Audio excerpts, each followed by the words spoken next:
बिस्मिल्लाहिर्रहमानिर्रहीम। कैसे हैं भाई आप लोग? रटना नहीं है, समझना है। Syntax book board first year chemistry new book chapter number 5 states of matter liquids का पार्ट 4 करने जा रहे हैं। और वांडरवाल फोर्सेस का पार्ट 2। अभी पेंसिल ले लीजिए, लेक्चर को नोट करना है और मुस्कुराते रहना है। पिछला पार्ट अगर आपने नहीं देखा तो आप यकीन जानें कि ये पार्ट आपके लिए बेकार है। मुझे क्लियरली आपको बोलना पड़ेगा। आपको ना तो ये डाइपोल डाइपोल इंटरेक्शन समझ में आएगा, ना हाइड्रोजन बॉन्डिंग, ना ही लंदन डिस्पर्जन फोर्सेस आपके जहन में बैठेंगे। आप ये बात याद रखिए कि आप 9 मैट्रिक के बच्चे नहीं हैं, आप फर्स्ट ईयर के स्टूडेंट हैं। ठीक है, आप मैच्योर हैं। आप अपने फ्यूचर से एंट्री टेस्ट क्वालिफ़िकेशन, ख्वाब तो लोग बड़े देखते हैं, बच्चे बड़ी बातें करते हैं कि ये होता है वो होता है, हम डॉक्टर बनेंगे, इंजीनियर बनेंगे, पायलट बनेंगे, सिविल सर्वेंट बनेंगे और जो है वो गवर्नमेंट जॉब्स लेंगे। तो बातें तो सभी करते हैं, लेकिन इनमें से सब क्यों आगे नहीं बढ़ पाते? उसकी वजह ये, पहली वजह अताअत, ओबे, बात नहीं मानते, अपनी साइंस लड़ा रहे होते हैं ना। ठीक है, अपनी साइंस लड़ा रहे होते हैं, बात नहीं मानते। जब उनको जैसा कहा जा रहा होता है वैसा नहीं करते, जल्दबाजी करते हैं, उसके नतीजे फिर वो भुगतते हैं। मैं उन स्टूडेंट की तो बात ही नहीं कर रहा जो कि जिनको कोई प्रॉब्लम ही नहीं है। मैं तो वो उनकी बात कर रहा हूँ जो सीरियस हैं अपने करियर से और मेहनत कर रहे हैं, और लेकिन उसके बावजूद भी वो क्यों रह जाते हैं कि वो मेहनत तो कर रहे होते हैं लेकिन वो अपने हिसाब से कर रहे होते हैं।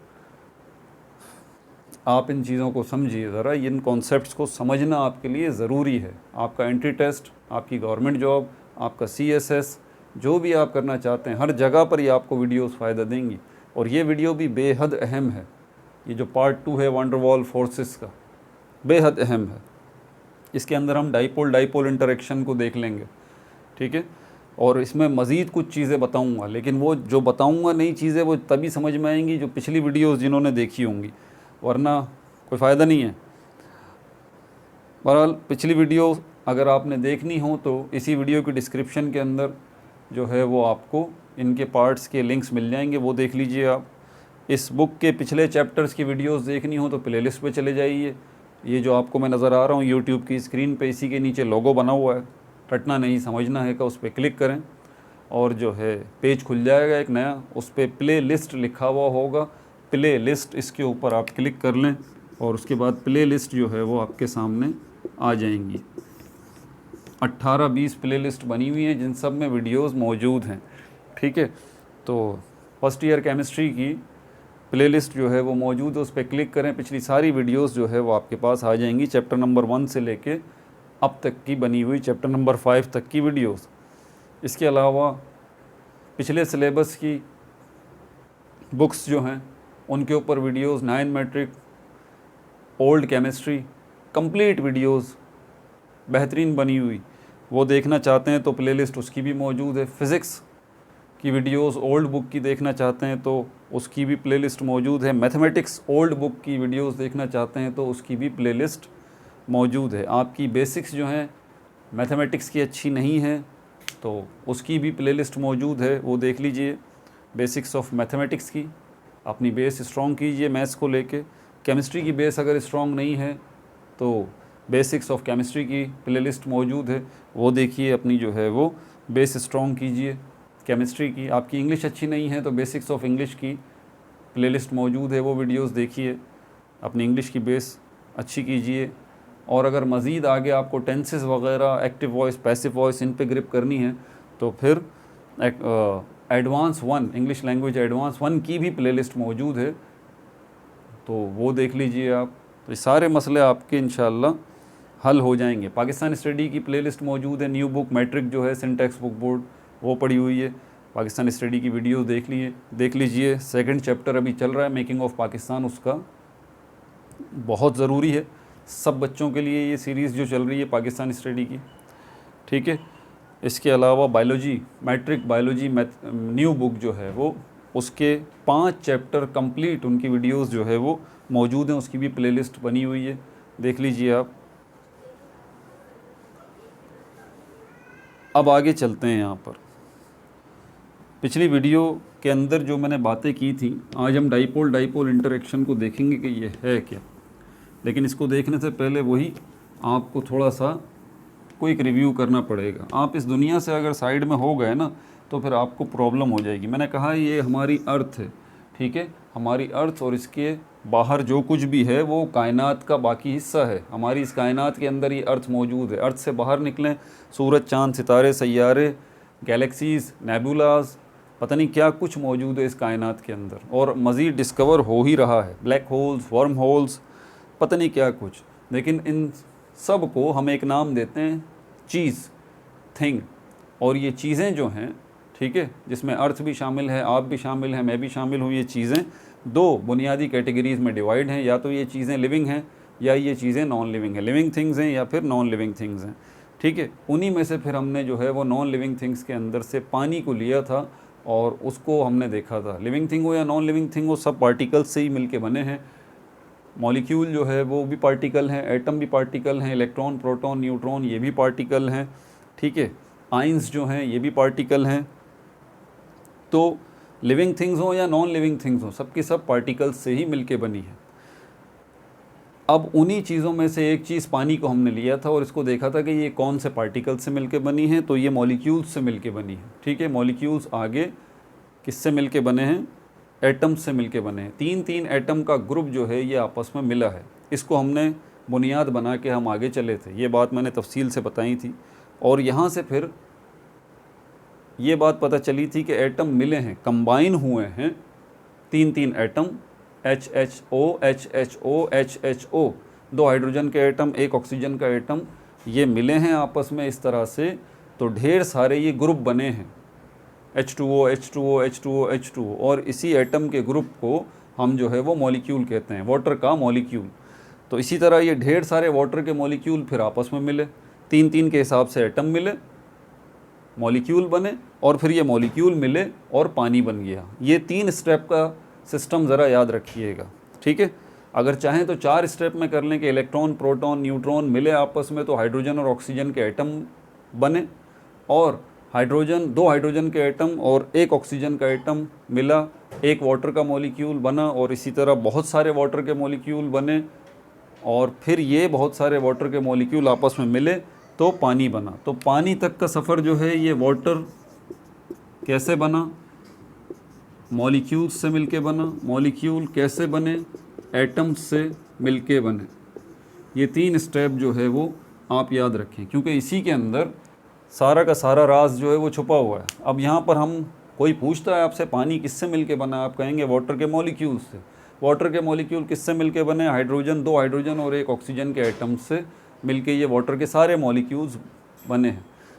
इन सारी बातों में एक चीज़ जो है, जो मिलना, ये मिले आपस में, 3 हाइड्रोजन, 2 हाइड्रोजन के एटम और एक ऑक्सीजन का एटम, ये क्यों मिले? वाई, क्या नीड थी? यकीनन इसको ज़रूरत थी, तीनों एटम्स को एक दूसरे की ज़रूरत थी, इसलिए ये मिल गए, ठीक है। बात समझ में आ गई? यहाँ भी ज़रूरत थी, ये भी मिल गए, यहाँ भी ज़रूरत थी, ये भी मिल गए, ठीक है।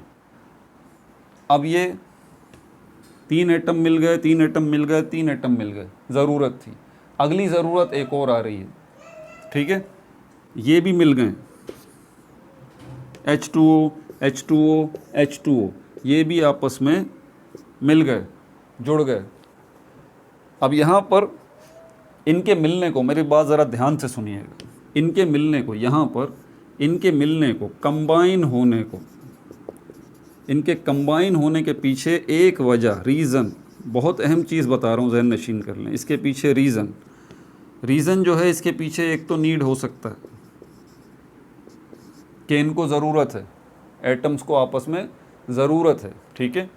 किस चीज़ की ज़रूरत है, उस ज़रूरत को तो बाद में देखते हैं। दूसरी चीज़, इनके मिलने के पीछे कंपल्जन। कंपल्जन वर्ड का मतलब है मजबूरी, कि ये मजबूर हो गए मिलने पे। देखें, दोनों चीज़ों को जहन में रखिएगा। इससे पिछली वीडियो के अंदर मैंने ये कंपल्जन या मजबूरी का वर्ड इस्तेमाल नहीं किया, मैंने ज़रूरत का वर्ड इस्तेमाल किया, नीड का। समझ आ गई बात? तो ये इस मॉलिक्यूल के अंदर ये जो 3 एटम हैं, हाइड्रोजन, हाइड्रोजन और ऑक्सीजन, इसके पीछे मैंने देखा था, मैंने बोला था नीड है, ठीक है, नीड है। और ये जो H2O, H2O, H2O ये जो मिले हैं, इनके मिलने के पीछे मजबूरी है, मजबूरी है कि ये मिलना नहीं चाहते थे लेकिन मिल गए, मिलना नहीं चाहते थे लेकिन मिल गए। किस चीज़ ने इनको मजबूर किया, किस चीज़ ने इनको मजबूर किया? एक बात हो गई।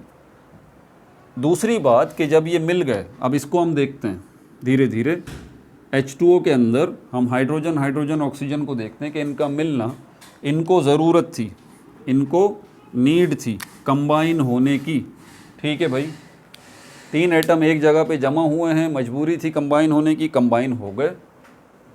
अब क्या हुआ, क्या ज़रूरत थी, ज़रूरत पूरी हो गई भाई। कंबाइन इसीलिए हुए थे ना कि एक ज़रूरत थी तीनों एटम को एक दूसरे की, तो वो तीनों एटम ने अपनी अपनी ज़रूरत जो है वो पूरी कर ली, ठीक है, पूरी कर ली है। तो अब आप अपने रास्ते जाइए, ऑक्सीजन का एटम अपने रास्ते जाए, हाइड्रोजन का एटम अपने रास्ते जाए, हाइड्रोजन का एटम अपने रास्ते जाए। जब ज़रूरत ही पूरी हो गई है तो फिर, लेकिन मजबूरी यहाँ पर, अब यहाँ पर कि ये मिले तो सही, लेकिन अब ये दूर नहीं जा सकते क्योंकि अब ये मजबूर हैं, अब ये मजबूर हैं तीनों एटम। यहाँ पर H2O के मॉलिक्यूल जो मिले हुए हैं आपस में, यहाँ पर भी इनकी कोई मजबूरी है, कोई इनको मजबूर कर रहा है कि भाई मिले रहो। इसी तरह यहाँ पर ये मिले थे अपनी ज़रूरत के तहत, नीड के तहत, और जब मिले, ज़रूरत पूरी हो गई, तो अब ये अलग नहीं हो पा रहे क्योंकि यहाँ पर भी अब क्या है, इनका जुड़ा रहना मजबूरी है, ये भी मजबूर हैं। तो H2O के मॉलिक्यूल मजबूर हैं जुड़े रहने पर, और H2O के मॉलिक्यूल के अंदर ये 3 एटम जो हाइड्रोजन, हाइड्रोजन और ऑक्सीजन हैं, ये भी जुड़े हुए हैं, मजबूर हैं जुड़े रहने पर। ये मजबूरी क्या है? इसी मजबूरी को हम कहते हैं फोर्स, फोर्स ऑफ अट्रैक्शन। इस पे तफसील से मैंने कल बात की थी लेकिन मुकम्मल बात नहीं की थी। Force of attraction, force of attraction, ये फोर्स है जो कि मजबूरी है, ये फोर्स है जो कि मजबूरी है। इसकी मिसाल में दे के समझाऊँ, मैग्नेट और आयरन के पीस की मैंने मिसाल दी थी। ये मैग्नेट है और ये आयरन का पीस है, ये आयरन का पीस है और ये क्या है, ये मैग्नेट है। ये आयरन का पीस यहाँ पड़ा हुआ है। आप यहाँ तो जब तक पड़ा हुआ है तब तक कोई मसले की बात नहीं, लेकिन आप इसको खिसका के थोड़ा सा आगे कर देते हैं, अब भी कोई मसला नहीं हुआ। थोड़ा सा खिसका के इसको और आगे कर देते हैं, तो यहाँ से यहाँ तक आपने किया इसको और यहाँ से यहाँ तक आपने किया इसको, ठीक है। उसके बाद यहाँ से ये एकदम भागता हुआ गया और इस मैग्नेट से चिपक गया, इस मैग्नेट से चिपक गया। अब आपने उसको नहीं भेजा, आप सिर्फ इसको यहाँ से यहाँ लेके आए थे, फिर यहाँ से यहाँ लेके आ गए थे, और जैसे ही आप यहाँ लेके आए ये फ़ौरन आपके हाथ से निकला और उछल के जाके इस मैग्नेट से चिपक गया। अब ये चिपका हुआ है, याद रहे, ये जो मैग्नेट है और ये आयरन का पीस है, ये चिपके हुए हैं। क्यों चिपके हुए हैं भाई? मजबूरी। यहाँ पर भी इनकी क्या है, मजबूर हैं, मजबूर हैं। ये मैग्नेट और ये आयरन का पीस चिपके रहने पे मजबूर हैं। ये आयरन का पीस इस मैग्नेट के साथ चिपके रहने पे मजबूर है। आयरन का पीस, ये मैग्नेट जो है वो इस आयरन के पीस को चिपका के रखने पे मजबूर है। ये मजबूरी है। कौन सी मजबूरी है? वही मजबूरी है जो यहाँ पर ये इन मॉलिक्यूल्स को H2O के मॉलिक्यूल्स को जो जोड़ के रखी हुई है, वही मजबूरी जिसको हमने कहा था फोर्स ऑफ अट्रैक्शन। इस फोर्स ने इनको मजबूर किया हुआ है कि ये जुड़े रहेंगे मॉलिक्यूल्स, और ये जुड़े रहेंगे तो हमें क्या मिलेगा? हमें पानी मिलेगा। इनके अलग अलग होने का मतलब क्या है? पानी ख़त्म। इनके जुड़े रहने का मतलब क्या है? कि हमें पानी अवेलेबल है। तो इनको जोड़ के जो चीज़ रख रही है मॉलिक्यूल्स को आपस में, वो क्या है? फोर्स। और इसी तरह इस मॉलिक्यूल के अंदर हाइड्रोजन और ऑक्सीजन को आपस में जो जोड़ के रख रही है, वो क्या है? फोर्स। समझ में आ गई बात? और बिल्कुल इसी तरह इस मैग्नेट और इस आयरन के पीस को जो जोड़ के रख रही है, वो है फोर्स। फोर्स हमारे पास 2 किस्मों की होती हैं, पिछली वीडियो भी मैंने बात बताई थी। एक वो फोर्स है कि जब वो किसी ऑब्जेक्ट पर लगानी हो तो उस ऑब्जेक्ट का दूसरे ऑब्जेक्ट के साथ इन कांटेक्ट आना ज़रूरी है। मिसाल के तौर पर ये मार्कर अगर यहाँ से मैं यहाँ लेके आऊँगा तो इसके लिए क्या ज़रूरी है, मेरा हाथ जो है इस पर फोर्स लगाएगा, लेकिन यहीं से नहीं लगा सकता, इतने डिस्टेंस से नहीं लगा सकता। इस हाथ को इस मार्कर के पास जाके इसको इन कांटेक्ट लेना पड़ेगा, अब ये मार्कर इधर से उधर हरकत कर सकता है। समझ में आ रही है बात? तो यहाँ पर ये कौन सी फोर्स है, नोट कर लें, जहन नशीन कर लें। विदाउट डिस्टेंस, जिसमें फासला नहीं होना चाहिए, विदाउट डिस्टेंस। कुछ लोग इसको कुछ नाम देते हैं, कुछ लोग इसको कुछ नाम देते हैं, ठीक है, लेकिन मैंने आसान सा मतलब बता दिया आपका, विदाउट डिस्टेंस, जिसमें दो ऑब्जेक्ट्स के दरमियान कोई डिस्टेंस नहीं है और एक ऑब्जेक्ट दूसरे ऑब्जेक्ट को हरकत दे रहा है फोर्स लगा के। समझ में आ गई बात?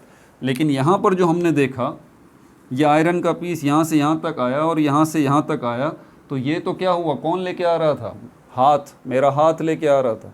तो यहाँ पर तो हमें समझ में आ रहा है कौन सी फोर्स लग रही है, वही फोर्स जो कि विदाउट डिस्टेंस है, जिसके अंदर इन कांटेक्ट होना ज़रूरी है, इन कांटेक्ट होना ज़रूरी है, उसका उसके साथ जुड़ना ज़रूरी है, उसका उसके कांटेक्ट में आना ज़रूरी है, उसका छूना उसको ज़रूरी है, ठीक है, दो ऑब्जेक्ट्स का। तो यहाँ से ये आयरन का पीस यहाँ तक आया और यहाँ से फिर यहाँ तक आया, लेकिन उसके बाद हमने ऑब्ज़र्व किया कि जब ये आयरन का पीस यहाँ से हमारे हाथ से निकल गया और उड़ के गया और इस मैग्नेट से चिपक गया, अब ये जो आयरन का पीस यहाँ से यहाँ तक आया है, तो आयरन का पीस खुद तो नहीं आ सकता ना भाई, यकीनन कोई फोर्स तो लगी है, लेकिन ये कौन सी फोर्स है, हमने तो नहीं लगाई, हमने तो फोर्स यहाँ से यहाँ तक लगाई, हमने तो फोर्स यहाँ से यहाँ तक लगाई। समझ में आ रही है बात आपको? यहाँ से यहाँ लगाई, यहाँ से यहाँ लगाई, लेकिन यहाँ से यहाँ तक हमने फोर्स नहीं लगाई, ये खुद ही यहाँ से यहाँ तक आ गया, खुद नहीं आ सकता। एग्जैक्टली यहाँ पर कोई ना कोई फोर्स लगी है, खुद नहीं आ सकता। ये फोर्स कौन सी है, जिसने डिस्टेंस से एक्ट किया। तो फिर पता चला कि दूसरी फोर्स हमारे पास कौन सी है, जिसने डिस्टेंस से एक्ट किया, विद डिस्टेंस। इसको नोट कर लें आप, with distance.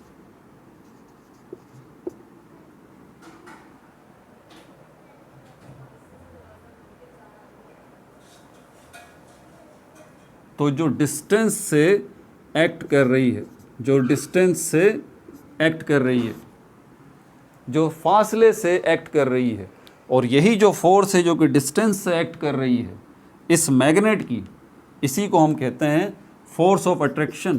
Force of attraction, इसको फोर्स ऑफ अट्रैक्शन कहते हैं। समझ में आ गई बात? यही फोर्स ऑफ अट्रैक्शन है जो कि फासले से एक्ट कर रही है। अब दोबारा इस दुनिया की तरफ चलते हैं। ये जो फासले से एक्ट कर रही है, इसको समझने के लिए दोबारा हम अपनी ज़मीन की तरफ चलते हैं, ठीक है, दोबारा हम अपनी ज़मीन की तरफ चलते हैं। लेकिन ये याद रहे आपको कि ये जो फोर्स मैंने अभी बोला है आपको, जो मैग्नेट आयरन पे लगा रहा है, आयरन के पीस पे लगा रहा है, कौन सी फोर्स है ये, विद डिस्टेंस, जो कि डिस्टेंस से एक्ट कर रही है। और इसी फोर्स को हमने क्या नाम दिया है, फोर्स ऑफ अट्रैक्शन। यही फोर्स ऑफ अट्रैक्शन जो है वो यहाँ पर मौजूद है इन तीनों एटम्स के दरमियान, जिसने इन तीनों एटम्स को मजबूर किया हुआ है कि ये आपस में जुड़े रहें। यही फोर्स ऑफ अट्रैक्शन जो है वो इन मॉलिक्यूल्स के दरमियान मौजूद है और इन मॉलिक्यूल्स को बांध के रखा हुआ है, जोड़ के रखा हुआ है, इनको मजबूर किया हुआ है इसी फोर्स ऑफ अट्रैक्शन ने कि ये आपस में मॉलिक्यूल जुड़े रहें और पानी बने। ठीक है, समझ में आ रही है बात? तो लेकिन फोर्स ऑफ अट्रैक्शन जिसने इनको जोड़ के रखा हुआ है, या फोर्स ऑफ अट्रैक्शन जिसने इन तीन एटम्स को आपस में जोड़ के रखा हुआ है, ये बात जहन में रखनी है कि वो डिस्टेंस से एक्ट कर रही है। बिल्कुल इसी तरह जिस तरह इस मैग्नेट ने इस आयरन के पीस के ऊपर फोर्स लगाई डिस्टेंस से, ये बात मत भूलिएगा, ये बात मत भूलिएगा। अब अगली बात जो मैं बता रहा हूँ उसको ज़रा तवज्जो से सुने। दोबारा हम अपनी दुनिया की तरफ चलते हैं, इस कायनात की तरफ, जिसमें हमने बताया कि क्या है, दो किस्मों की चीज़ें हैं, जानदार चीज़ें हैं और बेजान चीज़ें हैं, लिविंग थिंग्स हैं और नॉन लिविंग थिंग्स हैं। समझ में आ गई बात आपको? अब इन सारी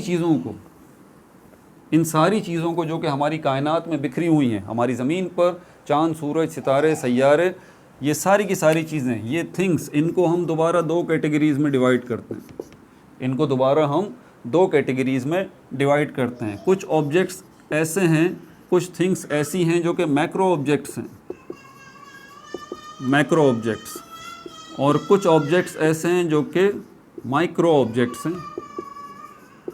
समझ में आ रही है बात? मैक्रो का मतलब होता है बड़ा, बिग, और माइक्रो का मतलब होता है स्मॉल, छोटा। समझ में आ रही है बात आपको? तो मैक्रो ऑब्जेक्ट्स ये कौन से ऑब्जेक्ट हैं जिनको आप अपनी आंख से देख सकते हैं, छू सकते हैं? वो सारे ऑब्जेक्ट जो बड़े बड़े हैं, जिनमें पहाड़ हैं, दरख्त हैं, जानवर हैं, इंसान हैं, मोबाइल है, हर वो चीज़ जिसको आप छू सकते हैं, देख सकते हैं, ठीक है, वो सारे के सारे क्या हैं? Macro objects.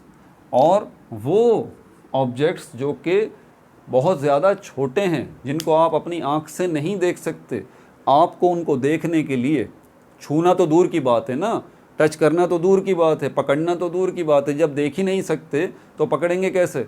उनको देखना ही बड़ा मुश्किल काम है, ठीक है। उनको देखने के लिए हमारे पास क्या है? इन माइक्रो ऑब्जेक्ट्स को हमारे पास देखने के लिए क्या है? डिवाइसेस हैं, कुछ डिवाइसेस हैं, कुछ चीज़ें हैं, उनकी मदद से हम इनको देखते हैं, जिसमें एक नाम आता है माइक्रोस्कोप का। माइक्रोस्कोप नाम से ही समझ आ गया होगा आपको। ऐसी डिवाइस है जिसकी मदद से आप माइक्रो ऑब्जेक्ट्स को देख सकते हैं, छोटे छोटे ऑब्जेक्ट्स को देख सकते हैं। लिविंग थिंग्स की बात है, आपकी और मेरी बायो के स्टूडेंट जो है मुझे वो सुन रहे होंगे। अगर हम बायोलॉजी की बात करते हैं तो बायोलॉजी के अंदर हम लिविंग थिंग्स को स्टडी करते हैं, सही बात है। लिविंग थिंग्स जितनी भी लिविंग थिंग्स हैं, 5 किंगडम में जो डिवाइड हुई हुई हैं, सारी की सारी लिविंग थिंग्स जो कि 5 किंगडम में डिवाइड हुई हुई हैं, प्रोकैरियोटा, प्रोटिस्टा, मोनेरा भी नाम है उसका, और उसके बाद हमारे पास जो है वो प्लांटी आ जाता है, एनिमेलिया आ जाता है, किंगडम एनिमेलिया, किंगडम फंजाई आ जाता है। फिर इनके अंदर सब किंगडम्स हैं, सब फाइलम्स हैं, सब ग्रुप्स हैं। बहरहाल जितने भी हमारे पास लिविंग थिंग्स हैं उनको हम इन 5 किंगडम्स के अंदर डिवाइड किया हुआ है। इनमें आप देखें जितने लिविंग थिंग्स हैं जो कि आपको अपनी आँख से नज़र आते हैं, आपको अपनी आँख से नज़र नहीं आते, सारे के सारे लिविंग थिंग्स सेल्स से मिलके बने हुए हैं। आप इन सेल्स को नहीं देख सकते, ठीक है। इसके लिए आपको किस चीज़ की ज़रूरत है? माइक्रोस्कोप की। माइक्रोस्कोप की मदद से आप इन सेल्स को देख सकते हैं। आपको पता है कि ये सेल्स जो हैं मज़ीद किससे मिलके जाके बने हैं? ये सेल्स जो हैं वो मैक्रो मॉलिक्यूल्स से जाके मिलके बने हैं, मैक्रो मॉलिक्यूल्स। और ये मैक्रो मॉलिक्यूल्स माइक्रो मॉलिक्यूल्स से मिलके बने हैं, और ये माइक्रो मॉलिक्यूल्स एटम्स से मिलके बने हैं। तो अब ये कौन सी दुनिया शुरू हो रही है? माइक्रो ऑब्जेक्ट्स की दुनिया शुरू हो रही है, ठीक है। माइक्रो ऑब्जेक्ट्स के अंदर क्या आ गया? Living things, non living things. हमारे पास लिविंग थिंग्स भी ऐसी हैं जो कि माइक्रो ऑब्जेक्ट्स में आती हैं, लिविंग थिंग्स में, जिसमें क्या है? आपके बैक्टीरिया है, ठीक है, और जर्म्स हैं, और बहुत सारे ऑर्गेनिजम्स हैं जो कि आपको सिर्फ माइक्रोस्कोप से ही नज़र आते हैं। इसके अलावा जो लिविंग थिंग्स के अंदर मैक्रो ऑब्जेक्ट्स हैं, बड़े ऑब्जेक्ट्स हैं, आप हैं, मैं हूँ, इंसान हैं, हमारे सेल्स जो हैं वो भी माइक्रो हैं, उसके लिए भी आपको माइक्रोस्कोप की ज़रूरत पड़ेगी। बहरहाल सेल तक हम पहुँचते हैं तो सेल से आगे जो है वो सेल किससे मिलके बना है? मैक्रो मॉलिक्यूल्स से, वो माइक्रो मॉलिक्यूल्स से, वो एटम्स से। समझ में आ रही है बात आपको? ये सब बताने का आपको मकसद क्या है? ये सब बताने का मकसद ये है कि कंप्लीट पिक्चर आपको समझ में आए। अब यहाँ पर मैक्रो ऑब्जेक्ट्स और माइक्रो ऑब्जेक्ट्स, मैक्रो ऑब्जेक्ट्स और माइक्रो ऑब्जेक्ट्स, हम यहाँ फोर्स ऑफ अट्रैक्शन पे थे, इस फोर्स पे थे, फोर्स ऑफ अट्रैक्शन जो कि डिस्टेंस से एक्ट कर रही है। मैंने इसको बताया था आपको, जो कि डिस्टेंस से एक्ट कर रही है, ये फासले से कर रही है। जो कि मैग्नेट जो है वो लगा रहा था फोर्स किसके ऊपर? उस आयरन के पीस के ऊपर। अब हमारी दुनिया में, पूरी कायनात की बात कर रहा हूँ, हमारी ज़मीन और पूरी कायनात, जितने मैक्रो ऑब्जेक्ट्स हैं, जितने बड़े बड़े ऑब्जेक्ट्स हैं, क्या सब मैग्नेट की तरह बिहेव करते हैं? आप कहेंगे नहीं सर, अगर मैग्नेट की तरह बिहेव करते तो ये जो है वो मार्कर क्या होता? इससे चिपक जाता। और मैग्नेट और आयरन वाले केस के अंदर भी आपने देखा है कि हमारे पास मैग्नेट जो है वो आयरन के पीस को अपनी तरफ खींच रहा है, आयरन का पीस मैग्नेट को अपनी तरफ नहीं खींच रहा। तो इसका मतलब ये हुआ कि आयरन मैग्नेट जो है उसके पास ये क्वालिटी है। तो हमें इन अ नट शेल ये पता लगता है कि जो मैक्रो ऑब्जेक्ट्स हैं ये भी दो तरह के हैं। मैक्रो ऑब्जेक्ट्स, बड़े बड़े ऑब्जेक्ट्स, कुछ ऑब्जेक्ट्स ऐसे हैं जिनके पास मैग्नेटिक प्रॉपर्टी है, मैग्नेटिक, एम बना रहा हूँ, और कुछ ऑब्जेक्ट्स ऐसे हैं जो कि नॉन मैग्नेटिक हैं, नॉन मैग्नेटिक हैं, नॉन मैग्नेटिक हैं। अब आप समझ जाइए कि ऐसे ऑब्जेक्ट्स जो मैग्नेटिक प्रॉपर्टी रखते हैं उनमें से एक बड़ी मिसाल हमारे पास कौन सी है? हमारे पास मैग्नेट है, आयरन मैग्नेट है, ठीक है। तो मैग्नेट बड़ा कॉमन है, बच्चे भी खेलते हैं, आपको भी पता है कि मैग्नेट जो है एक क्या है? मैक्रो ऑब्जेक्ट है। और ये मैग्नेट जो है वो डिस्टेंस से फोर्स लगाता है। कौन सी फोर्स लगाता है? फोर्स ऑफ अट्रैक्शन, और दूर से चीज़ों को अपनी तरफ खींच लेता है। लेकिन सारी चीज़ों को नहीं, सारी चीज़ों को नहीं, ये बात आपको ही पता है। प्लास्टिक को अपनी तरफ अट्रैक्ट नहीं करेगा, हालांकि फोर्स ऑफ अट्रैक्शन उसके ऊपर भी लगा रहा है, प्लास्टिक के ऊपर भी वो लगा रहा है, कागज़ के ऊपर भी लगा रहा है, रबर के ऊपर भी लगा रहा है, कपड़े पे भी लगा रहा है, एक मैग्नेट, फोर्स ऑफ अट्रैक्शन, लेकिन उनको अपनी तरफ वो नहीं खींच सक रहा। लेकिन आयरन के पीस को मैग्नेट जो है वो अपनी तरफ खींच लेता है। तो अब हमें पता लगता है कि यहाँ पर मैक्रो ऑब्जेक्ट्स, जो बड़े बड़े ऑब्जेक्ट्स हैं, उनमें कुछ ऑब्जेक्ट्स ऐसे हैं जो कि मैग्नेटिक प्रॉपर्टी रखते हैं, और कुछ ऐसे हैं जो कि मैग्नेटिक प्रॉपर्टी नहीं रखते। और जो मैग्नेटिक प्रॉपर्टी रखते हैं, ठीक है, उनमें मैग्नेट हमने मिसाल देखी, और जो मैग्नेटिक प्रॉपर्टी नहीं रखते उसमें हमारे पास, फ़िलहाल आपके लिए बता दूं, आप आयरन को ले लीजिए। हालांकि आयरन भी मैग्नेटिक प्रॉपर्टी जो है वो रखता है, आयरन भी रखता है, लेकिन फ़िलहाल एक आयरन जो है, आपको पता है आयरन किसी दूसरे ऑब्जेक्ट को अपनी तरफ नहीं खींचता, ठीक है। तो नॉन मैग्नेटिक ऑब्जेक्ट्स के अंदर भी हमारे पास एक आयरन का पीस आ गया, ठीक है। आयरन को आप ले लीजिए नॉन मैग्नेटिक, हालांकि नहीं लेना चाहिए, क्योंकि जिन बच्चों की अच्छी ग्रिप होगी या फिर कोई टीचर हजरात देख रहे होंगे तो हो सकता है वो एतराज़ भी कर दें इसके ऊपर कि भाई आप आयरन को क्यों नहीं ले रहे मैग्नेटिक के अंदर। तो बहरहाल ये है कि मैं इतना डीप में नहीं जा रहा, अभी अपेरेंटली अभी बात कर रहा हूँ, ठीक है, वरना बहुत कचरा हो जाएगा। कचरा नहीं बोलना चाहिए, बल्कि क्या हो जाएगा, थोड़ा कॉम्प्लेक्स पेचीदा हो जाएगा। बहरहाल तो आयरन का पीस जो है वो ऐसा है जो कि जा रहा है खिंच के।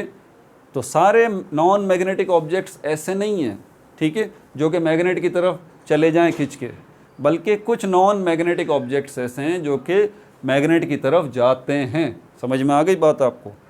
तो फोर्स ऑफ अट्रैक्शन पैदा करने वाले कुछ मैग्नेटिक मैक्रो ऑब्जेक्ट्स में मैग्नेट आ गया, और फोर्स ऑफ अट्रैक्शन का असर कबूल करने वाले कुछ non magnetic objects, macro objects भी आ गए आपके सामने। अब चलते हैं इन मैक्रो ऑब्जेक्ट्स के अंदर क्या है। ये जितने मैक्रो ऑब्जेक्ट्स हैं बड़े बड़े, जिनमें लिविंग थिंग्स भी हैं, नॉन लिविंग थिंग्स भी हैं, इनको अंदर से देखें तो किससे मिलके बने हैं, ठीक है। नॉन लिविंग थिंग्स को तो आप अंदर से देखेंगे, जो बेजान चीज़ें हैं उनको अंदर से देखेंगे आप, तो फिर आपको क्या नज़र आएगा? आपको वहाँ पर मॉलिक्यूल्स नज़र आएंगे, मॉलिक्यूल्स। सारे मैक्रो ऑब्जेक्ट्स में नहीं मॉलिक्यूल्स नज़र आएंगे, ठीक है ना। कुछ मैक्रो ऑब्जेक्ट्स में डायरेक्टली आपको जो है वो एटम्स नज़र आएंगे, और उन मॉलिक्यूल्स को आप देखेंगे तो उनमें आपको एटम्स नज़र आएंगे। एक मैक्रो ऑब्जेक्ट जो है वो हम ले लेते हैं, उसकी मिसाल वाटर, पानी, ये आ गया। तो ये जो पानी है, जो मैक्रो ऑब्जेक्ट है, ये किससे मिलके बना है? मॉलिक्यूल्स से, और मॉलिक्यूल्स किससे मिलके बने? एटम्स से। समझ में आ गई बात? और इसी तरह हमारे पास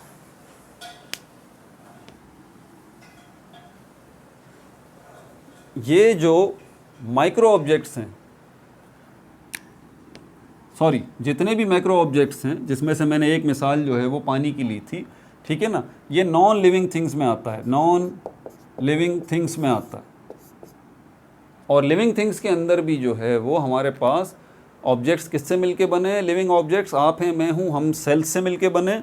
और सेल्स को मैं अभी बता चुका हूँ कि सेल्स जो हैं वो किससे मिलके बने हैं? मैक्रो मॉलिक्यूल्स से, मैक्रो मॉलिक्यूल्स माइक्रो मॉलिक्यूल्स से, माइक्रो मॉलिक्यूल्स एटम्स से मिलके बने। तो घूम फिर के हमें एक बात समझ में आती है आज यहाँ पर कि जितने भी ऑब्जेक्ट हैं, चाहे वो जितनी भी चीज़ें हैं, चाहे वो लिविंग थिंग हो या नॉन लिविंग थिंग हो, मैक्रो ऑब्जेक्ट्स हों या माइक्रो ऑब्जेक्ट्स हों, लेकिन वो बने घूम फिर के आखिर में इसी चीज़ की तरफ जाते हैं जिसको हम एटम्स कहते हैं।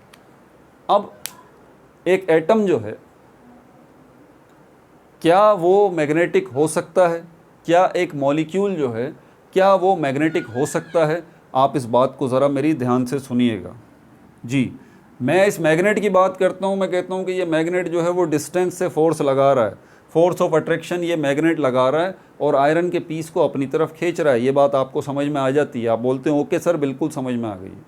अब जब मैं आपको आगे लेके चलता हूँ इन्हीं चीज़ों के अंदर, इन्हीं मैक्रो ऑब्जेक्ट्स के अंदर मॉलिक्यूल्स तक लेके जाता हूँ और मॉलिक्यूल्स के अंदर आपको एटम्स तक लेके जाता हूँ, और जब मैं कहता हूँ कि ये मॉलिक्यूल जो है ये भी एक मैग्नेट की तरह काम कर सकता है और ये एटम जो है ये भी एक मैग्नेट की तरह काम कर सकता है, तो आपके लिए ये सरप्राइजिंग बात है।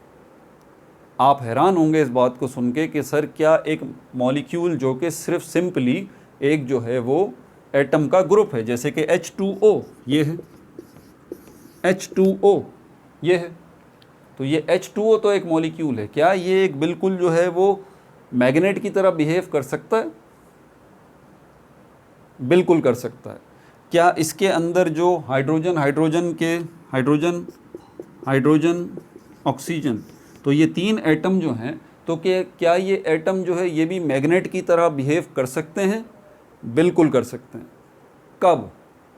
कब ये मैग्नेट की तरह बिहेव कर सकते हैं? और अगर ये मैग्नेट की तरह बिहेव करेंगे ये एटम्स और ये मॉलिक्यूल, तो यकीनन ये क्या चीज़ पैदा करेंगे?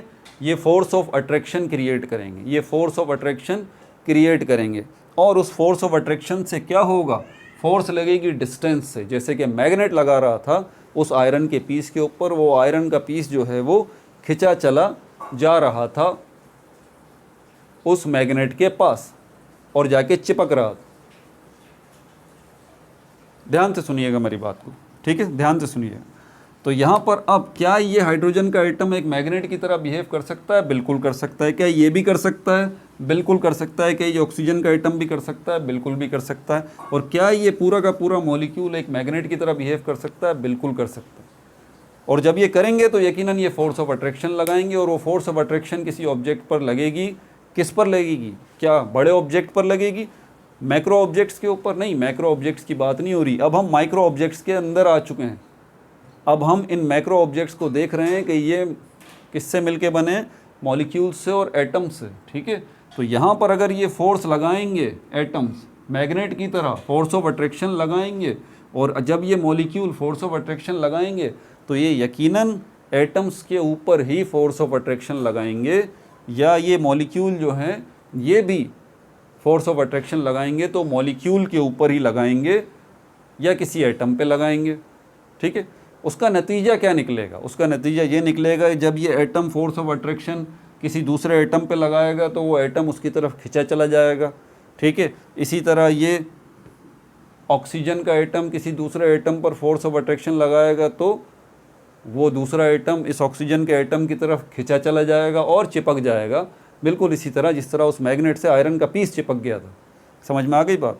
और बिल्कुल इसी तरह ये molecule H2O as a whole जब किसी दूसरे मॉलिक्यूल की तरफ ये फोर्स ऑफ अट्रैक्शन लगाएगा तो दूसरा मॉलिक्यूल उसकी तरफ खिंचा चला जाएगा, और किसी दूसरे एटम की तरफ जब ये फोर्स लगाएगा H2O का मॉलिक्यूल फोर्स ऑफ अट्रैक्शन, तो वो दूसरा एटम जो है इसकी तरफ खिंचा चला जाएगा और इससे चिपक जाएगा।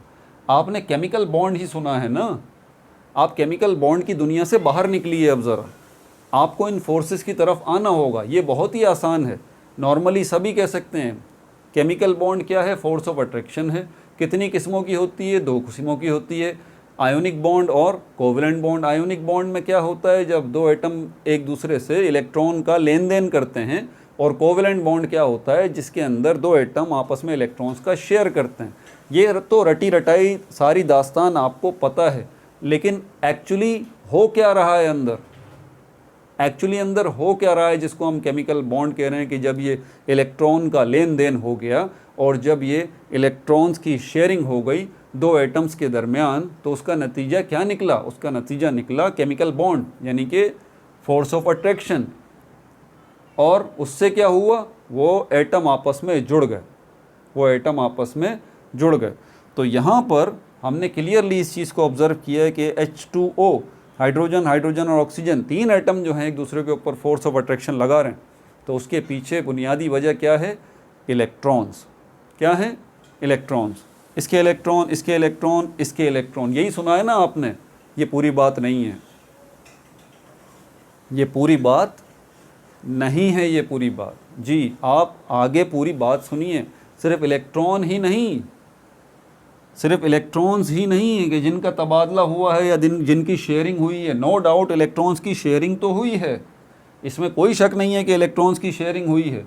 केमिकल बॉन्ड बना है, कोवलेंट बॉन्ड बना है इन तीन एटम्स के दरमियान, फाइन, इलेक्ट्रॉन्स की शेयरिंग हुई है। इलेक्ट्रॉन्स पे कौन सा चार्ज होता है? Negative charge. क्या सिर्फ ये इलेक्ट्रॉन्स ही जिम्मेदार हैं इस फोर्स ऑफ अट्रैक्शन के पीछे? नहीं, प्रोटॉन्स भी हैं, प्रोटॉन्स भी हैं जिनके ऊपर पॉजिटिव चार्ज है। समझ में आ गई बात? तो यहाँ पर इन तीन एटम्स के दरमियान जब इलेक्ट्रॉन्स की शेयरिंग हो रही है तो इनके दरमियान जो बॉन्ड बन रहा है, इनके दरमियान जो फोर्स ऑफ अट्रैक्शन डेवलप हो रही है, जिसकी वजह से ये तीन एटम आपस में जुड़े हुए हैं, ठीक है, तो उसके पीछे सिर्फ इलेक्ट्रॉन्स की शेयरिंग ही जिम्मेदार नहीं है, बल्कि उस इलेक्ट्रॉन्स की शेयरिंग के नतीजे में, बल्कि ये कहना सही नहीं होगा, दोबारा अपनी बात रिपीट करता हूँ कि सिर्फ इलेक्ट्रॉन्स की शेयरिंग ही रेस्पॉन्सिबल नहीं है फोर्स ऑफ अट्रैक्शन की, जिस फोर्स ऑफ अट्रैक्शन ने इन तीनों एटम्स को बांध के रखा हुआ है, बल्कि इन तीनों एटम्स के दरमियान जो प्रोटॉन्स मौजूद हैं, जो प्रोटॉन मौजूद हैं, वो भी ज़िम्मेदार हैं, वो भी ज़िम्मेदार हैं। अब थोड़ा सांस ले लीजिए क्योंकि अगली जो बात बताने जा रहा हूँ वो भी थोड़ी सी कॉम्प्लिकेटेड है, ठीक है। डाइपोल इंटरेक्शन जो है उसकी तरफ हम आएंगे, क्लियरली समझ में आएगा, सब कुछ समझ में आएगा, ठीक है। तो यहाँ तक बात तमाम हो गई। थक गए हैं तो वीडियो पॉज करके थोड़ा सा रेस्ट करें, ठीक है। नोट्स ले लिए हैं आपने, तो अगली बात, मैं तो रेस्ट नहीं कर सकता, मुझे तो कंटिन्यू वीडियो शूट करनी होती है, ठीक है। तो यहाँ तक बात हो गई कि फोर्स ऑफ अट्रैक्शन के पीछे सिर्फ इलेक्ट्रॉन्स जिम्मेदार नहीं है,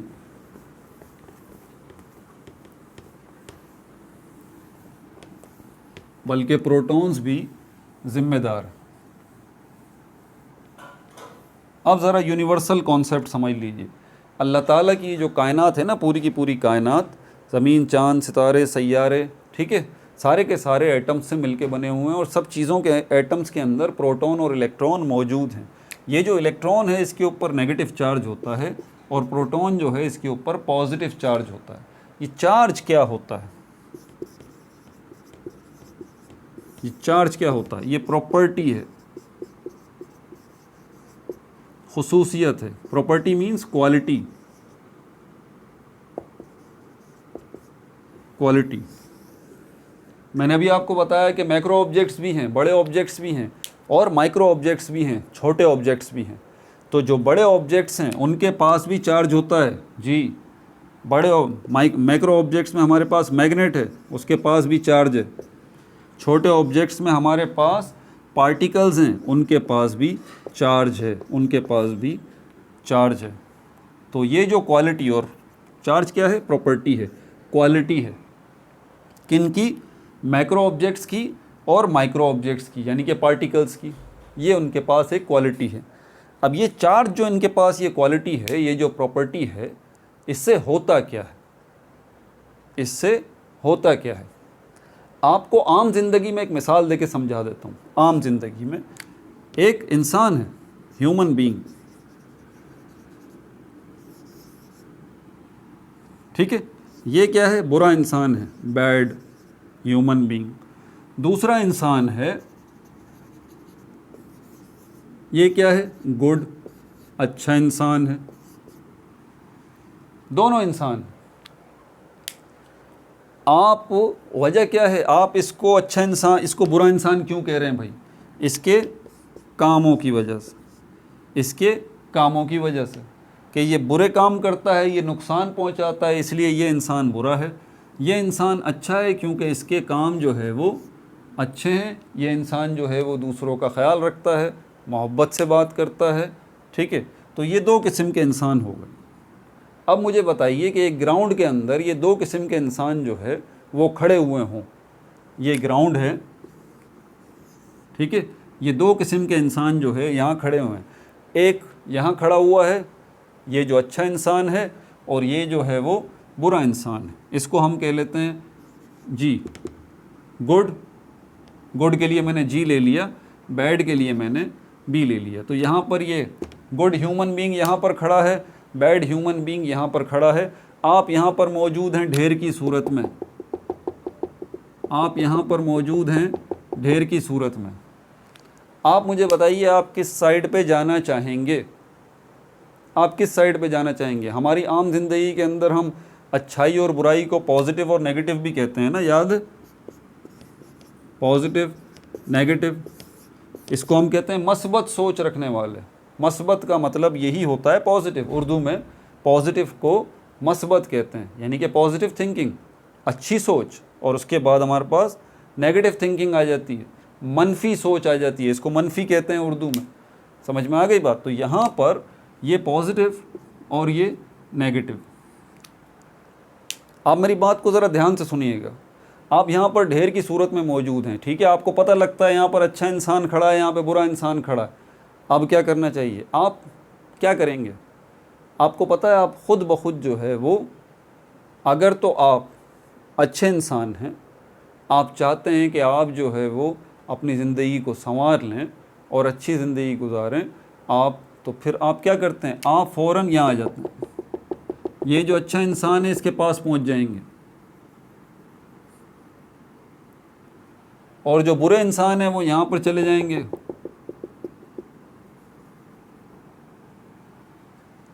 बल्कि हम यहाँ पे बुरे इंसानों की बात नहीं करते, ठीक है, इनको छोड़ देते हैं। सारे के सारे इस साइड पे आ गए, सारे के सारे इस साइड पे आ गए। अब मुझे बताइए यहाँ क्या हुआ। इस अच्छे इंसान के पास एक क्वालिटी है जिसको हमने नाम दिया गुड, इस बुरे इंसान के पास एक क्वालिटी है जिसको हमने नाम दिया बैड का। ये गुड है, ये बैड है। ये गुड और बैड इन इंसानों की क्या है, क्वालिटी। ये गुड और बैड इन इंसानों की क्या है, प्रॉपर्टी। समझ में आ गई बात आपकी।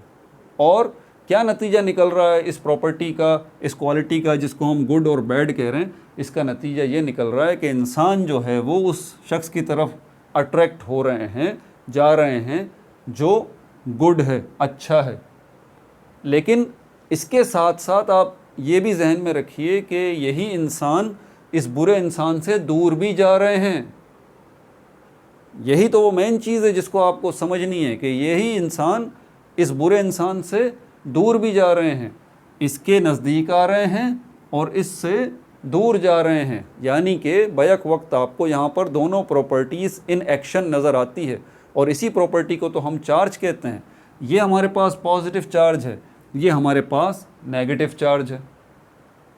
समझ में आ गई बात। ये हमारे पास नेगेटिव चार्ज है और ये हमारे पास पॉजिटिव चार्ज है।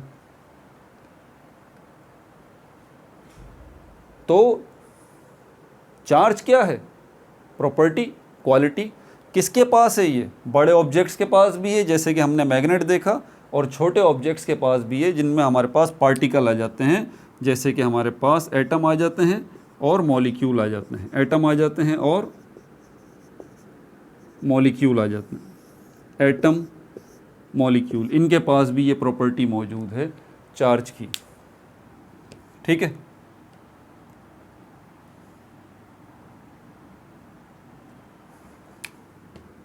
एटम, मॉलिक्यूल, इनके पास भी ये प्रॉपर्टी है चार्ज की। तो उसका नतीजा क्या निकलेगा, अगर एटम के पास भी ये प्रॉपर्टी है चार्ज की, मॉलिक्यूल के पास भी ये प्रॉपर्टी है चार्ज की, तो असल में एटम के पास प्रॉपर्टी चार्ज की नहीं है, मॉलिक्यूल के पास प्रॉपर्टी चार्ज की नहीं है। इन एटम्स के अंदर जो इलेक्ट्रॉन और प्रोटॉन मौजूद हैं उनके पास है प्रॉपर्टी चार्ज की। ये जो पार्टिकल हैं, एटम बड़ा पार्टिकल है, एटम किन छोटे पार्टिकल से मिलके बना है, इलेक्ट्रॉन और प्रोटॉन्स। तो ये इलेक्ट्रॉन्स जो हैं इनके पास भी चार्ज है, इनके पास भी ये प्रॉपर्टी है, और जो प्रोटॉन है इनके पास भी ये चार्ज है, इनके पास भी ये प्रॉपर्टी है। इसी तरह मॉलिक्यूल के अंदर देखें, H2O को मिसाल के तौर पे ले लेते हैं। इस मॉलिक्यूल के अंदर, मॉलिक्यूल किससे मिलके बनते हैं, एटम से। एटम आगे किससे मिलके बनते हैं, इलेक्ट्रॉन, प्रोटॉन, न्यूट्रॉन से। न्यूट्रॉन की बात ना करें, न्यूट्रॉन तो न्यूट्रल है, उसके पास कोई चार्ज नहीं है। तो जब मॉलिक्यूल एटम से मिलके बना है और एटम आगे इलेक्ट्रॉन प्रोटॉन न्यूट्रॉन से मिलके बने हैं, और इलेक्ट्रॉन और प्रोटॉन के ऊपर चार्ज मौजूद है, एक के ऊपर नेगेटिव चार्ज है, दूसरे के ऊपर पॉजिटिव चार्ज है। तो आपको पता है इसका नतीजा क्या निकलेगा? इसका नतीजा ये निकलेगा कि एज अ होल ये पूरा मॉलिक्यूल, या तो ये पूरा मॉलिक्यूल भी जो है वो पॉजिटिव और नेगेटिव होगा, पॉजिटिव और नेगेटिव होगा ये मॉलिक्यूल भी, क्योंकि ये मॉलिक्यूल किससे मिलके बना है? एटम से। और एटम किससे मिलके बने? इलेक्ट्रॉन प्रोटॉन न्यूट्रॉन से। तो समझ में आ गई बात? तो ये इलेक्ट्रॉन क्या करेगा अगर इसके पास ये चार्ज मौजूद है? तो ये मैग्नेट क्या कर रहा था जब इसके पास चार्ज मौजूद था? ये फोर्स ऑफ अट्रैक्शन लगा रहा था। वो फोर्स लगा रहा था जो कि डिस्टेंस से एक्ट करती है। कौन? ये मैग्नेट। किस पे लगा रहा था? आयरन के पीस के ऊपर। बात समझ में आ रही है आपको? और जब मैंने कहा कि मैग्नेट के पास चार्ज है, तो यहाँ पर इस एटम के अंदर इलेक्ट्रॉन के पास भी चार्ज है, तो यकीनन इलेक्ट्रॉन भी अपने इस चार्ज की मदद से क्या करेगा? फोर्स ऑफ अट्रैक्शन लगाएगा, जो कि डिस्टेंस से एक्ट करेगी। अब किन पे एक्ट करेगी? दूसरे पार्टिकल्स के ऊपर एक्ट करेगी और उनको अपनी तरफ खींचेगी। बिल्कुल इसी तरह ये प्रोटॉन जो है ये भी चार्ज है। चार्ज हमारे पास दो किस्मों के हो गए अब यहाँ पर, एक नेगेटिव चार्ज और दूसरा पॉजिटिव चार्ज। तो ये पॉजिटिव चार्ज जो प्रोटॉन के पास है, तो इससे प्रोटॉन क्या करेगा?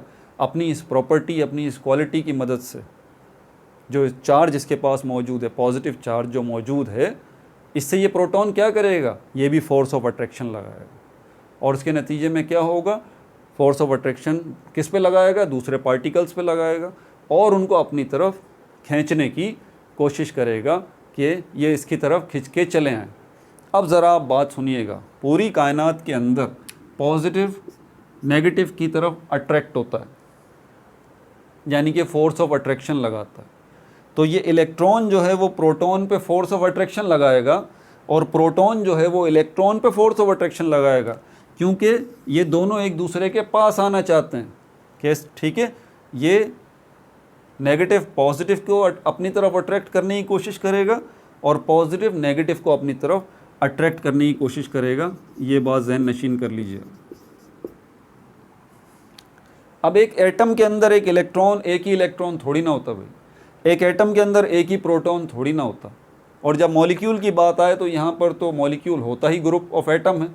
तो 3 एटम का ग्रुप मॉलिक्यूल है या 10 एटम का मॉलिक्यूल है या 200 एटम का मॉलिक्यूल है, उसके अंदर जितने इलेक्ट्रॉन हैं, जितने प्रोटॉन हैं, एग्जैक्टली वो सब एक दूसरे के ऊपर क्या लगा रहे होंगे? Force of attraction. Force of attraction.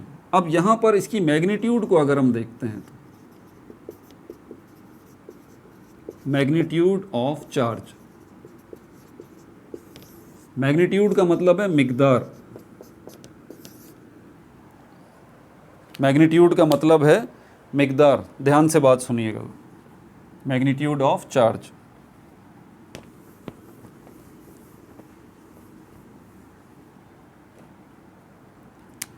अगर यहाँ 2 इलेक्ट्रॉन हैं और यहाँ 1 प्रोटॉन है तो क्या होगा?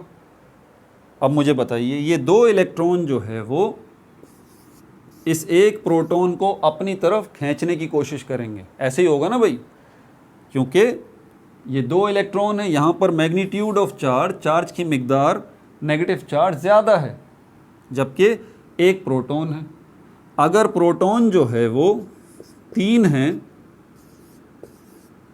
तो फिर क्या होगा? यहाँ पर पॉजिटिव चार्ज जो है वो ज़्यादा होगा, वो इन दोनों को अपनी तरफ खींचने की कोशिश करेगा। बात समझ में आ गई? तो जिनकी भी मैग्नीट्यूड ज़्यादा होगी वो कम मैग्नीट्यूड वाले को अपनी तरफ खींच के रखेगा, पकड़ के रखेगा। समझ में आ गई बात आपको? आपको मैंने क्या कहा था? चीज़ें मॉलिक्यूल से मिलके बनी हैं। पानी की मिसाल ली थी। पानी के अंदर हमारे पास ये H2O का मॉलिक्यूल है और H2O का मॉलिक्यूल है।